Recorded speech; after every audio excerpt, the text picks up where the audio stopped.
ہمارے ہاں رزق کی بے ادبی بہت ہے، بے قدری بہت ہے، اور ضائع کرنا بہت پایا جاتا ہے، بالخصوص شادیوں میں اور دیگر فنکشنز میں، ہوٹلز میں لذیذ کھانے کھاتے ہیں، بقیہ کھانا آدھی پونی پلیٹ چھوڑ کر چلے جاتے ہیں۔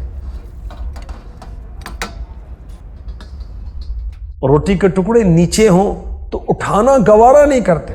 یاد رکھیے، کھانے کا ضائع کرنا اسراف کے زمرے میں آتا ہے، اور اسلام نے اس کی مذمت کی کہ اسراف نہ کیا جائے۔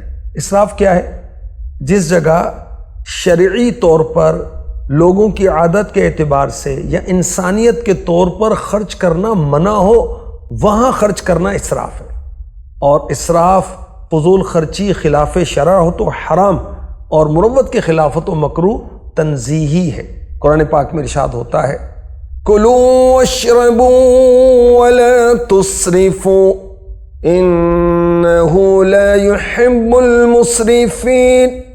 کھاؤ اور پیو اور حد سے نہ بڑھو، بے شک وہ حد سے بڑھنے والوں کو پسند نہیں فرماتا۔ اسراف اللہ پاک کی ناراضی اور عذاب کا سبب ہے، اللہ کی محبت سے محرومی کا سبب ہے، ہلاکت، معاشرے میں فساد، تنگ دستی، مال میں بے برکتی، مفلسی، رزق میں کمی کا سبب ہے اسراف۔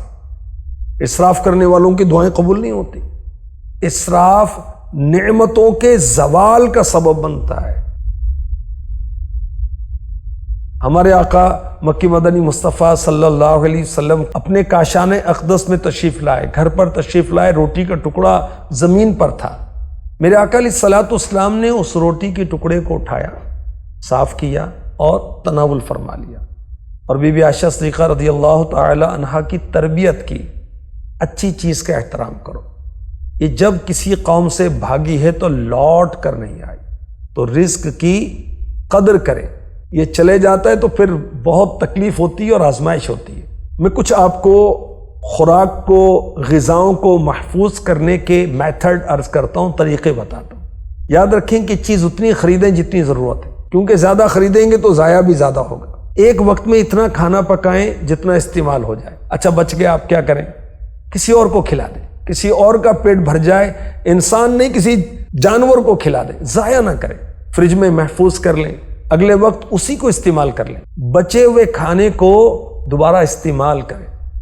کون سی سبزی فریج میں رکھنی ہے، کون سی نہیں رکھنی، اس بات کا ہمیں معلوم ہونا چاہیے۔ لہسن، پیاز، آلو کے علاوہ ہر سبزی کو فریج میں رکھنا چاہیے۔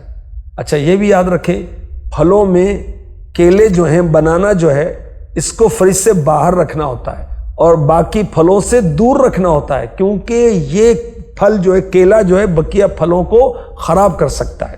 سبزی، دال وغیرہ، چاول یا پلاؤ اچھی طرح ٹھنڈا ہونے کے بعد کسی بھی شیشے کے باؤل میں یعنی پیالے میں رکھ کر ریپ سے اوپر کور کر دیں، پلاسٹک ریپ سے، اور فریز کر دیں، آپ کی یہ چیز محفوظ ہو جائے گی۔ آٹا روٹی محفوظ کرنے کا طریقہ بھی سن لیجئے۔ آٹا گوندتے وقت تھوڑا سا گھی یا کھانے کا آئل، کوکنگ آئل جو ہے نا، وہ اس کے اندر ملا دیں تو آٹا نرم بھی رہے گا اور خراب ہونے سے بھی بچے گا۔